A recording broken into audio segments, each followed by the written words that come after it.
ഇതെന്താണെന്നറിയാമോ? കുമാരിഖണ്ഡം, തമിഴ്നാടിൻ്റെ നഷ്ടപ്പെട്ട ഭൂഖണ്ഡം. ഇന്ത്യയുടെ തെക്ക് ഭാഗത്ത് ഇപ്പോഴത്തെ കന്യാകുമാരി മുതൽ ഇന്ത്യൻ സമുദ്രത്തിൻ്റെ ആഴത്തിൽ ഒരു വലിയ ഭൂപ്രദേശം ഉണ്ടായിരുന്നു.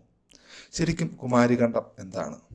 തമിഴ് സാഹിത്യത്തിൽ പറയുന്നത് പാണ്ഡ്യരാജാക്കന്മാർ ഭരിച്ചിരുന്ന ഒരു വലിയ ഭൂഖണ്ഡം കുമാരിഖണ്ഡം അല്ലെങ്കിൽ കുമാരനാട് ഇന്ത്യയുടെ തെക്ക് ഭാഗത്ത് ഉണ്ടായിരുന്നുവെന്നാണ്.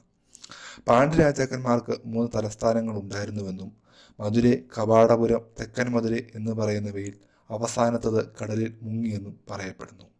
എന്നാൽ ശരിക്കും എന്താണ് ഈ കഥ? 19-ാം നൂറ്റാണ്ടിലെ യൂറോപ്യൻ ശാസ്ത്രജ്ഞൻ ഒരു ഭൂഖണ്ഡം ഊഹിച്ചു. അതായത് മഡഗാസ്കറിലും ഓസ്ട്രേലിയയിലും കണ്ടുവരുന്ന ജീവജാലങ്ങളിലെ സാമ്യം വെച്ചാണ് അയാൾ അങ്ങനെയൊരു ഭൂഖണ്ഡം ഉണ്ടാവും എന്ന് പറഞ്ഞത്. പക്ഷേ ശരിക്കും കുമാരിഖണ്ഡം എന്നത് ഒരു മിത്താണ്. യഥാർത്ഥത്തിൽ അങ്ങനെ ഒരു വൻ ഭൂഖണ്ഡം അവിടെ ഉണ്ടായിരുന്നതായി ശാസ്ത്രീയ തെളിവുകളൊന്നുമില്ല.